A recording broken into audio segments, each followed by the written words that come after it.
Bonjour, je m'appelle Julien Vermillard. J'ai une bonne nouvelle, j'ai traduit les slides, mais que la première. Je fais comme Grégory. C'est une présentation que j'ai déjà faite en anglais, donc je suis un peu... j'essaie de ne pas faire du Jean-Claude Van Damme. Je travaille chez Sierra Wireless, je m'occupe de la communication des devices avec le cloud.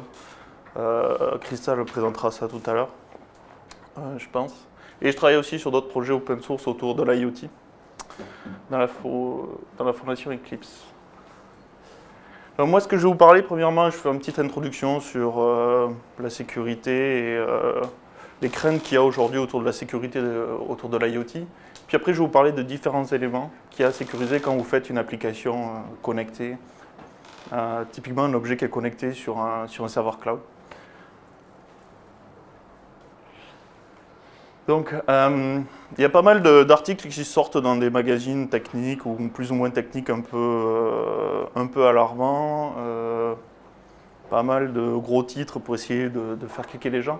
Il y en a qui sont quand même assez intéressants, qui essayent de réfléchir et de dire voilà, qu'est-ce que ça veut dire dans un futur pas si loin que ça, quand on va tout connecter sur Internet, votre cafetière, votre frigo, votre porte d'entrée. Qu'est-ce que ça veut dire un problème de sécurité sur Internet, sur un serveur? Quelles répercussions va-t-il avoir sur votre vie de tous les jours, sur votre maison? Est-ce que ça va m'empêcher de pouvoir sortir de chez moi? Est-ce que ça va m'empêcher de démarrer ma voiture? Est-ce que ça va cracher ma voiture? Voilà. Donc il y a pas mal d'articles un peu affolants sur le sujet. Il y a quand même des raisons de s'affoler, je pense, personnellement. C'est-à-dire on connecte de plus en plus de choses. Et là, par exemple, c'est une étude faite par HP Fortify. Ils ont pris des objets connectés, bateaux, principalement de la domotique. J'imagine que c'est peut-être des choses que vous avez déjà, des smart TV, des webcams sur IP, des thermostats connectés, des prises, vous savez, enfin des poignées que vous pouvez débloquer avec votre smartphone. Les gens qui font des locations, ils utilisent ça souvent. Et ils se sont rendus compte que, bon, pas mal collecter des données personnelles, bon, ça c'est pas très étonnant. Vous avez, à partir du moment où vous associez un service cloud, forcément, tout ça est en contact avec des données personnelles. Une Smart TV qui va faire de la recommandation, ben forcément, elle sait ce que vous regardez à la télé et va le pousser sur le cloud pour qu'il puisse vous faire des recommandations. Un service, par exemple, les smart locks, c'est pareil, ils sont connectés sur des applications qui sont connectées sur le cloud, donc ils savent quand le planning que vous avez défini pour tiens, telle personne peut rentrer chez moi de telle heure à telle heure, etc. Donc ça, c'est pas très choquant. Ce qui est plutôt choquant, c'est que 70% utilisaient juste Internet sans sécurité. Balancez les données directement comme ça sur le réseau. C'est un peu étonnant comme statistique, mais en fait, c'est pas très étonnant quand on voit la complexité qu'il faut pour faire quelque chose de sécurisé de bout en bout. Et ça explique quand même pas mal pourquoi les gens sont bon, allez, tant pis, on sort le produit tel quel. Donc voilà, donc maintenant ce que je vais vous expliquer, c'est les différents éléments de la chaîne que vous avez à sécuriser si vous voulez faire ce genre d'application. Donc la première, c'est le matériel. C'est pas forcément évident de se rendre compte qu'il faut sécuriser le matériel. Le premier problème avec le matériel, on se dit, bon, si quelqu'un a accès au matériel, il va compromettre cet équipement-là, c'est pas très grave. Ça peut être assez grave en fait. Il y a un exemple qui est assez intéressant, c'est sur Nest, le thermostat connecté de Google, enfin maintenant que Google a racheté Nest. En fait, avec un accès physique au thermostat, on pouvait mettre une backdoor dans le logiciel et pouvoir contrôler à distance le thermostat et connaître des informations, par exemple la présence des gens.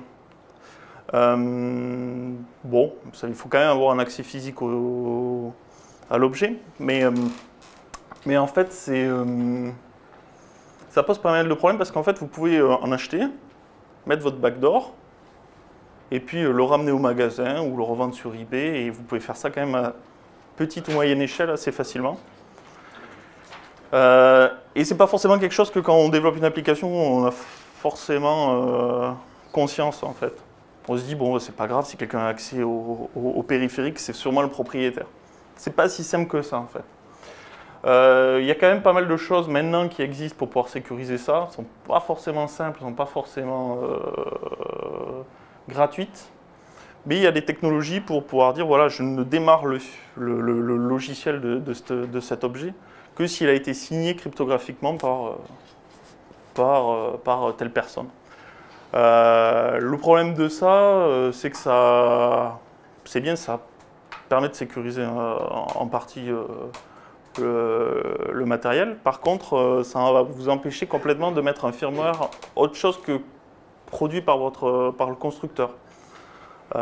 Typiquement, vous ne pouvez plus faire de bidouille, customiser votre routeur Wi-Fi, customiser votre télé ou des choses comme ça. Si le système est bien fait et qu'il est vraiment protégé, ce qui est rare encore, ce sera quasiment impossible de pouvoir injecter du code autre que celui du fabricant. Donc le jour où le fabricant ne le supportera plus, ben, vous pouvez le mettre à la poubelle. Mais par contre, ça permet de résoudre ce problème-là, c'est-à-dire qu'on pourra, ça empêche de pouvoir injecter du code malfaisant en ayant un accès physique à votre objet. Et c'est un support qui est souvent dans le matériel, les processeurs ou les technologies que vous allez utiliser. Le deuxième point aussi, c'est bon, il y a le matériel à sécuriser, mais après il y a le logiciel. Le logiciel, ben, il y a plein de bugs comme souvent. Il y a de plus en plus de logiciels. On le voit sur les voitures ou sur les avions, il y a de plus en plus de logiciels, ça devient gigantesque. Et on ne peut pas imaginer qu'on va produire... la culture dans l'industrie, c'est ça, c'est on fait un objet, on fait le logiciel qui va avec, on le teste, on le valide, on l'envoie chez le client et on l'oublie. On passe à la génération d'après.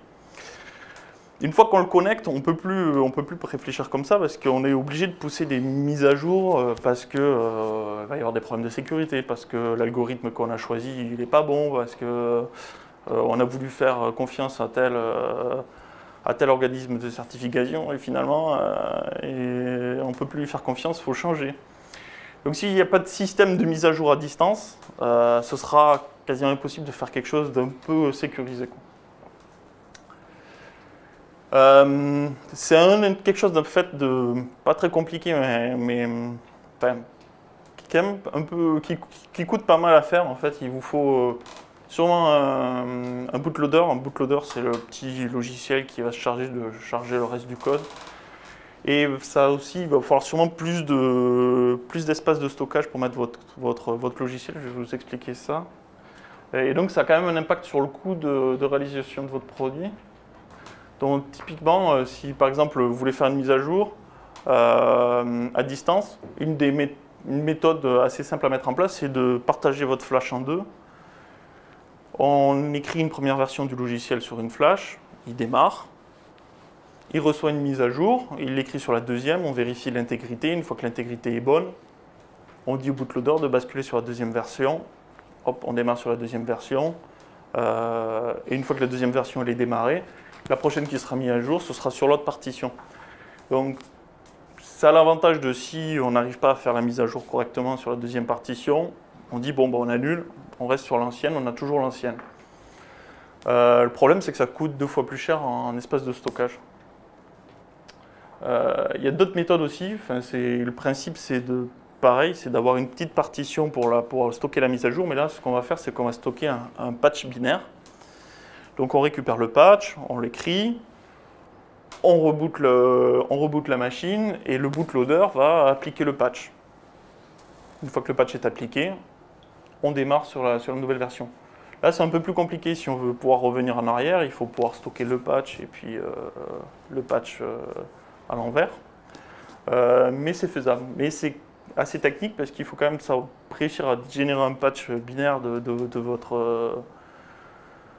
votre logiciel, du binaire de votre logiciel. Donc ça peut être un microcontrôleur, donc là c'est vraiment que du bytecode ARM ou autre chose, là il y a des techniques. Après si c'est quelque chose de plus hybride avec de la config, des file systems, etc., ça devient vite assez compliqué. Donc ça coûte plus cher en engineering, mais par contre ça fait gagner en taille de flash. Du coup c'est quand même quelque chose d'assez pas forcément évident à mettre en place.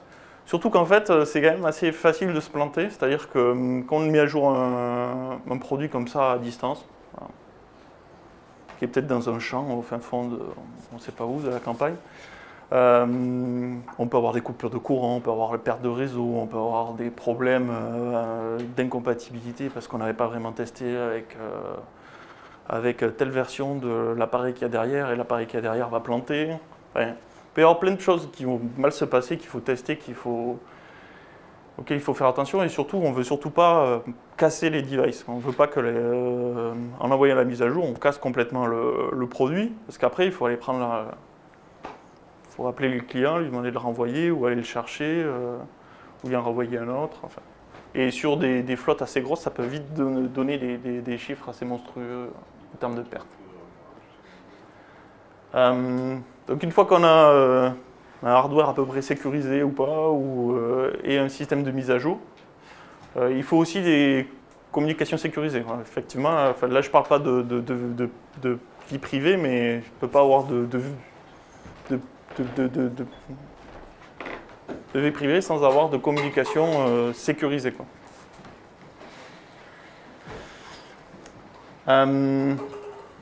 Donc là, je vais essayer de faire un peu, je vais essayer de passer un peu vite, pour que ça soit pas trop indigeste. Mais donc on a plusieurs modes de communication cryptée, plusieurs modes d'authentification. Aujourd'hui, dans les standards, on n'a pas grand-chose, on a à peu près que SSL TLS et les systèmes de certificats que vous pouvez utiliser avec votre navigateur avec HTTPS ou des clés partagées. Donc, par exemple, quand vous vous authentifiez sur votre Wi-Fi, vous connaissez le secret, l'Access Point il connaît aussi le secret, donc hop, vous vous authentifiez. Donc il n'y a que ces deux mécanismes, il faut savoir à peu près que le mécanisme en fait là de clés de pre-shared key, donc de clés partagées, est plus léger à mettre en place, mais peut-être un peu plus faible en termes de sécurité, mais plus simple en termes d'infrastructure. Mais ça a quand même forcément un coût. C'est-à-dire là, l'implémentation de TLS la plus simple, la plus petite possible, on va dire, enfin le truc qui est sécurisé mais qui est pas trop compliqué, on va voir que ça demande, on ne parle pas de puissance CPU là, mais juste par exemple de RAM, il faut au moins 3-4 kg de RAM, ce qui est déjà plus que ce qu'il y a sur un Arduino, quoi. Enfin, sur le Arduino Uno de base, il y a 3 kg de flash je crois, donc juste pour faire la couche de sécurité, vous avez déjà mangé toute la place que vous avez. Et il faut quand même, par exemple, là c'est TinyDTLS, je crois, les chiffres et 15 kg de flash. Et après il faut quand même un CPU un 32 bits, ou alors si je pars sur un 16 bits, il faut vraiment quelque chose du code vraiment optimisé. Et ça c'est pour une implémentation purement logicielle? Purement logiciel. Voilà. Après ce qu'on peut faire c'est utiliser une implémentation hard d'AES, si on a ça disponible. Ça va enlever la partie cryptographie, quoi, à peu près. Il reste quand même toute la machine à état, toute la complexité du protocole, de handshake. Il y a des gens qui arrivent à vraiment rentrer sur des petits chiffres, à faire des implémentations propriétaires et très optimisées qui vendent, mais c'est souvent cher. Ça, c'est sur une implémentation open source qui s'appelle TinyDTLS.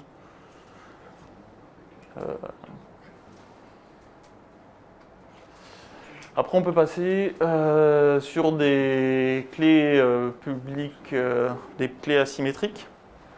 Donc c'est plus de complexité, mais ça permet d'avoir le mécanisme de clé privée et clé publique, c'est-à-dire que vous partagez que votre clé publique, et avec votre clé publique, on ne peut pas décrypter ce qu'on vous a envoyé. Ça rend la chose un peu plus sécurisée. On a aussi le concept de Perfect Forward Secrecy, je ne sais pas comment dire en français. Mais c'est-à-dire que les communications qu'on a faites dans le passé, s'il y a une compromission des clés, on ne peut pas les décrypter. Je ne sais pas si on communique, quelqu'un capture les communications, après il va récupérer les clés qui ont été utilisées, il ne pourra pas décrypter les communications passées. Il pourra, à partir de ce moment-là, écouter les communications futures.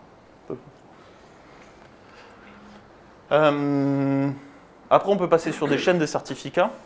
Donc là, c'est comme HTTPS, c'est-à-dire que vous allez acheter des certificats avec des gens qui vous certifient des intermédiaires. Ça amène certains problèmes et certains avantages. Le premier avantage, c'est qu'on délègue à des tiers la confiance. Par contre, le principal des inconvénients, c'est pareil, c'est qu'on a délégué la confiance et c'est jamais très simple. Il y a pas mal surtout qu'il y a pas mal d'attaques, je pense que Greg en avait listé quelques-unes, mais il y en a quand même pas mal d'attaques. C'est quand même quelque chose d'assez compliqué à mettre en place, il y a des certificats révoqués. Enfin, si on se fait voler une clé, il faut qu'on fasse un certificat de révocation par exemple. Ce qui a été fait là récemment massivement avec Heartbleed. Beaucoup de gens ont renouvelé leurs clés et leurs certificats, et donc les anciens certificats, pour pas qu'ils soient réutilisés, on va déclarer qu'ils sont révoqués. Et après, il faut que le client, quand il reçoit un certificat, il aille vérifier que ce certificat n'a pas été révoqué. Pour vérifier ça, il doit contacter une infrastructure qui peut être attaquée, qui peut être hors ligne, qui peut être pas forcément accessible parce que vous êtes sur le site, sur le Wi-Fi d'un hôtel en train d'essayer et que cette partie-là de l'Internet est cassée. Et donc, c'est quand même assez plein de compromis et c'est pas forcément quelque chose de très évident à mettre en place. Il y a aussi le problème de... Aujourd'hui, dans votre navigateur, vous avez plein de certificats qui sont préinstallés, de gens qui peuvent délivrer des certificats racines, qui peuvent délivrer des certificats pour d'autres personnes. Maintenant, ce qu'on fait, c'est qu'il y a le pinning de certificats, le pointage, je sais pas, l'agrafage, ouais, l'agrafage certificat. Je ne sais pas ce que j'aurais voulu traduire. Donc en fait, on va dire par exemple Google dit que le certificat de Google il peut venir que de l'organisme de certification de Google, que le certificat de telle banque va venir de chez VeriSign ou je ne sais pas qui. Ça évite que un organisme de certification un peu foireux va se faire un vrai faux certificat Google qui serait reconnu. Mais après, c'est quand même quelque chose d'assez compliqué, c'est-à-dire que si on se trompe, plus personne ne peut accéder à votre site web, et c'est pareil, si on utilise ces technologies sur l'IoT, si on se trompe, on perd la connexion avec les objets. Donc voilà, donc ça c'est quelque chose qu'il faut... Est-ce que je veux utiliser des clés symétriques partagées, ou je veux utiliser des certificats, ou des clés publiques-privées? C'est quelque chose qu'il faut réfléchir, ça a un coût en termes d'infrastructure, ça a un coût en termes de puissance CPU et de stockage dans les devices. Mais il y a des solutions qui existent, à peu près sécurisées. L'autre point, c'est qu'une fois que vous avez des secrets, il va falloir les distribuer, il va falloir pouvoir les changer aussi. Parce que les secrets, ils ne sont pas valables jusqu'à la fin des temps. Par exemple, les certificats, ils ont une valeur, une expiration. Si vous regardez là, sur vos browsers, vous pouvez voir le détail d'un certificat, vous allez voir, il est valable pour un certain nombre d'années, et il est valable aussi à partir d'une certaine date. Donc ça veut dire qu'aussi, votre device doit avoir conscience de la vraie heure, si on utilise le certificat, de la vraie heure, ce qui peut faire un peu un problème de fait de poule, parce que s'il veut se mettre à jour en utilisant Internet, il faut qu'il soit capable de pouvoir se mettre à jour de façon sécurisée, parce que si on se mettre à l'heure de façon sécurisée, parce qu'une technique serait d'utiliser un vieux certificat tout en faisant croire qu'on est dans le passé ou dans le futur. Donc par contre, quand on veut utiliser des clés, des secrets asymétriques, des secrets symétriques, il y a un problème, c'est qu'il va falloir les communiquer à droite à gauche. On va les générer dans l'usine quand on va les mettre dans les devices, et puis après il va falloir les envoyer sur le serveur et dire voilà, moi je veux tel objet, tel objet, tel objet, il va utiliser tel secret, tel secret, tel secret. Là c'est le problème qui est arrivé à Gemalto là, récemment, où la NSA a essayé de leur piquer leurs clés qu'ils mettent dans les cartes SIM. essayer, je sais pas, enfin, si tu demandes à Gemalto, ils te disent que tout va bien. Tout va bien. Ça marche pas sur la 3G à 4G que sur la 2G, ne vous inquiétez pas. Donc après, il y a pas mal d'erreurs qui peuvent être faites. Donc déplacer ces gros fichiers, essayer de faire des formules stupides, par exemple, au lieu d'essayer de générer un nouveau secret pour chaque périphérique, on va essayer d'être malin. On va dire, oh, ben, je vais faire un hash d'un identifiant. Donc là, par exemple, ça c'est l'email, c'est un identifiant unique sur votre téléphone. Puis d'un secret. Donc à chaque fois, ça va me générer un nouveau secret pour chaque nouveau numéro de série. Sauf qu'une fois que quelqu'un connaît ce secret-là, il connaît le secret de toutes les... ça, c'est quelque chose qui avait été utilisé par... je sais plus, il y a le lien, je crois que c'est VeriSign, enfin, un opérateur aux États-Unis qui se sont fait attraper en générant des mots de passe n'importe comment. Verizon, ouais. Excusez-moi. Donc du coup, ben, quand on va mettre des clés, des fois elles vont être compromises parce qu'on va faire des bêtises, mais puis on va se dire à un moment donné, ce serait bien de les changer parce que bon, commence à avoir été beaucoup utilisé. Donc il faut être prêt à devoir les changer. On ne sait jamais quand est-ce que on va se faire piquer peut-être sa liste de secrets, ou on va avoir un problème, un bug qui va faire, comme Heartbleed, qui va faire que, dommage, quelqu'un va pouvoir récupérer facilement la clé privée à distance. Donc il faut être prêt pour pouvoir les changer, donc il faut avoir un mécanisme pour les changer. Une bonne pratique, c'est de le faire une fois, dès que le device se connecte, ou qu'il sort d'usine, qu'il se connecte et qu'il change son secret.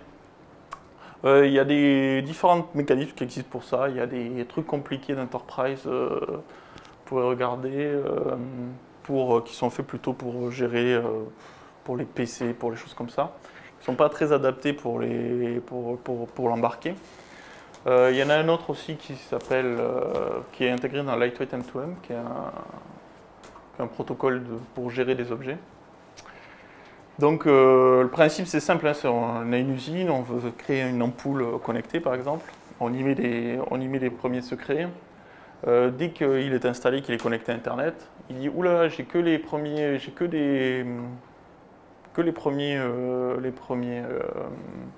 secrets, les secrets de Bootstrap. Donc ce que je vais faire, c'est que je vais en demander de nouveau. Donc il va se connecter au serveur de Bootstrap, qui va lui envoyer les nouveaux secrets. Et une fois qu'il a les nouveaux secrets, il va commencer à se connecter au vrai serveur qui doit gérer l'éclairage de la maison. Ça veut dire qu'à tout moment, on peut couper ce lien-là. C'est-à-dire que si ce serveur ne répond plus aux requêtes, ne veut plus authentifier l'ampoule va dire « Ah, j'ai un problème, donc je vais essayer de me rebootstrapper et de récupérer des nouveaux credentials. » Donc on peut, comme ça, avec ce mécanisme, en pousser des nouveaux. Voilà, donc il y a tout ce mécanisme à mettre en place. Et après, le dernier élément, c'est vraiment la sécurité de vos serveurs. C'est-à-dire que c'est quelque chose qu'on connaît bien. Hein. Enfin, ça fait quand même pas mal d'années qu'on fait des applications web, qu'on essaie de les sécuriser. Le seul problème, c'est que avec ces applications web, on va pouvoir potentiellement piloter à distance, ces services cloud, pouvoir piloter à distance des flottes de devices. Donc c'est un peu plus grave que des fois que se faire pirater son compte Facebook. Typiquement, je ne sais pas si c'est pour des services pour gérer des automobiles ou pour gérer des maisons, ça peut être quand même quelque chose d'assez intéressant pour des pirates, de pouvoir récupérer l'accès à ce service pour pouvoir prendre contrôle de grosses flottes de devices qui ne sont pas forcément si petits que ça, qui des fois ont des grosses connectivités, qui sont peut-être dans des maisons avec des grosses connexions à Internet, qui peuvent être assez intéressants pour envoyer du spam. Je crois qu'il y a eu un exemple avec des frigos connectés qui ont été piratés pour envoyer du spam.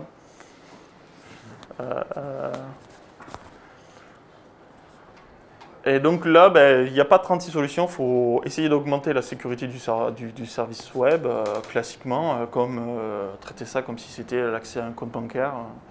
Et aussi de réfléchir aux données qu'on essaye de collecter, de ne pas essayer Par exemple, typiquement, de ne pas récupérer tous les memory dumps de tous les devices avec tous les secrets bêtement et de stocker ça dans le cloud quelque part dans un coin au cas où, si un jour on a besoin de débugger quelque chose. C'est peut-être des choses qu'il faut éviter de faire et se dire on va essayer de collecter vraiment que les données qu'on a besoin parce que si on se les fait piquer, il ne faudrait pas que dans ces données il y ait des choses intéressantes pour des pirates. Et essayer d'isoler aussi le plus possible les frontaux web et la partie web et la partie qui se connecte vraiment aux objets connectés. Quoi. Pour dire, bon, mais essayer de limiter l'impact d'une compromission de la partie web sur la partie device, même si ce n'est pas forcément très simple, que c'est quand même souvent des services qui sont assez interconnectés. Bon, c'est assez compliqué, surtout si vous voulez rajouter des blockchains. Donc, ouais, il va peut-être demander plus d'argent ou plus de temps aux gens qui gèrent votre projet. Donc, il y a de bonnes chances qu'il va vous répondre ça. Ils vous disent bon, ben non, j'ai rien à foutre, vous sortez le produit, c'est pas dans le planning, sécurité. On va prendre le Costa Concordia quand même. Ouais, je suis pas osé, mais c'est vrai que j'aurais pu. Ouais. Donc, c'est pour ça, voilà, les partie des 70% des gens qui font n'importe quoi. Donc voilà, donc en fait, donc c'est pour ça que on essaye d'avoir des standards, on essaye aussi d'avoir des implémentations open source pour que les gens puissent démarrer sans poser de problème. Moi par exemple, typiquement, je ne suis pas un expert en sécurité, donc quand je développe une solution, je n'ai pas forcément accès à un super expert en cryptographie ou... Et donc, c'est pour ça qu'on a tendance à se reposer sur des standards, sur des choses qui sont prouvées, et des implémentations open source qui sont prouvées, et essayer de...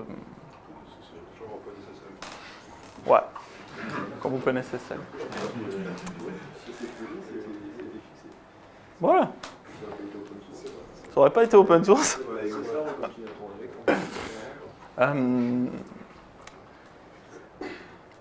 Donc, il y a plusieurs projets. Donc là, il y a des projets de serveur de device management. Donc ça, c'est pour gérer des devices. Ils se connectent sur le serveur. Vous pouvez envoyer des configurations, vous pouvez les mettre à jour, vous pouvez envoyer des nouvelles clés, vous pouvez faire plein de choses. C'est un Java.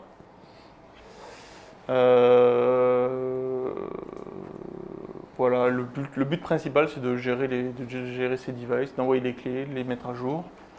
Il y a aussi des implémentations de ces standards-là embarqués. Donc, vous avez le projet Wakahama, qui est une implémentation en C du protocole Lightweight M2M qui va vous permettre de gérer votre objet. Tu les trouves où les autres?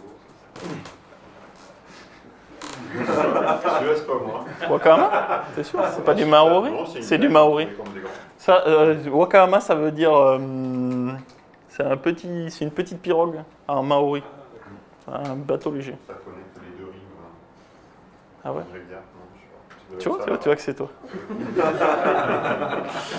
les crocodiles. C'est dur de trouver des noms libres. Donc, bon. Je suis passé à l'espéranto parce qu'en fait, le dictionnaire maori est assez peu riche dès qu'il s'agit de termes un peu technologiques, on va dire. L'espéranto, c'est un peu mieux. Le pirogue, c'est le plus technologique qu'ils avaient, c'est ça que tu dis? Ouais, je vais m'arrêter là, ça peut être moins clair. Bon, ça peut tourner sur des plateformes assez petites, des microcontrôleurs 32 bits. Wakama peut tourner sur Arduino Mega, mais sans sécurité.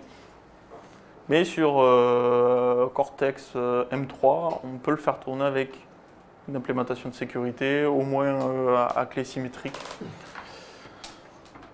Ça prend pas mal de place, mais ça laisse de la place pour faire une application. Et c'est sous forme de librairie? Alors, ouais, c'est des fichiers C que tu links avec ton application. Il y a des macros à définir pour certaines... il y a des callbacks pour brancher les appels IP. C'est pas dépendant de l'API socket BSD, donc on peut utiliser micro IP, lightweight IP, enfin n'importe quoi. Ouais, ça existe. C'est chercheurs allemands et ils mettent des trucs sur SourceForge. J'étais obligé de récupérer mon vieux code SourceForge, mon vieux compte SourceForge pour me connecter pour ouvrir un bug. Ouais, donc Wakahama, ça a but à être utilisé dans de l'embarqué, donc c'est C'est des fichiers C, on les met, on remplit les macros et les callbacks avec notre implémentation spécifique. C'est bien une BSD et Eclipse Public License. Il y a 2 licences, mais il y a BSD qui est très libéral. Il n'y aura pas de fees à payer ou par device. TinyDTLS, c'est une implémentation de DTLS qui va chez Eclipse, mais qui pour l'instant est chez SourceForge. Il y a des projets sur SourceForge encore qui vivent. Il y a une méga typo dans l'URL en fait. Si les gens sont pas trop cons. Ah Ouais, mais c'est une clé. PHP, je fasse relire les slides. Qui tourne TinyDTLS, il est connu pour tourner sur Linux et Contiki OS. Moi, je l'ai fait tourner sur un embed en faisant des modifications de code. C'est assez simple à porter. Le code est assez simple. Même pour apprendre comment marche DTLS, c'est pas mal. Il supporte les cryptos symétriques et asymétriques. Bon, en fait, c'est des boîtes à outils là, qui sont en train de se développer, des différents éléments. Il y a des différents éléments, des clients, des boîtes des trucs de sécurité de crypto, des serveurs de device management, des machins, tout ça. Par contre, après, il faut faire l'assemblage. C'est-à-dire que c'est à vous sur l'objet de prendre les différents éléments. C'est une machine à écrire, c'est ça? Ah non, j'ai cherché un moment pour moi, c'est une machine. Et ouais, le but maintenant, c'est plutôt d'essayer de faire des docs et des portages sur différentes architectures classiques, sur Embed, il y a RiotOS, il y a Contiki qui regarde Lightweight M2M, pour que ça soit plus facile de démarrer sans avoir à chercher les différents éléments, les assembler ensemble et comprendre exactement comment ça marche, dans les détails. Voilà, merci. Juste avant de prendre des questions, s'il y en a, c'est juste pour dire que on embauche à Sierra en ce moment, donc s'il y a des gens qui veulent faire du développement cloud ou de l'infrastructure, de la sécurité, de la connectivité, voilà. Oui,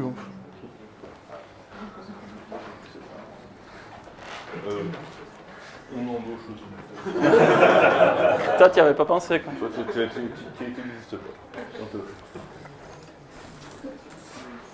Ils embauchent et ils payent le champagne et l'apéro. Ouais, et puis il y en a des Lego aussi. Si vous avez des questions ou pas. Ah. C'est pas grave. Office 365, d'après vous, il y a besoin de rajouter vos trucs Non, je pense que c'est sécurisé Office 365. Après, Microsoft, ils ont accès à tous vos documents, mais vous avez confiance en... Bah, en fait, c'est que vous avez confiance avec Microsoft, vous connectez sur Microsoft, enfin, site de Microsoft. Office 365, c'est sur le cloud, ça tourne chez Microsoft. Ben oui. Donc, il faut avoir confiance chez Microsoft. C'est quand on l'utilise. Non, je n'ai pas confiance en Microsoft. Eh bien, il ne faut pas utiliser Office 365. Il faut utiliser Google Docs. Voilà, il faut utiliser Google Docs. Mais non, mais pour des documents sensibles, c'est pas autorisé de faire d'utiliser ce genre de produit. Je pense, je sais pas si les administrations les utilisent ou pas, mais je pense que les documents sont chez Microsoft, ils sont stockés chez Microsoft, comme chez Google.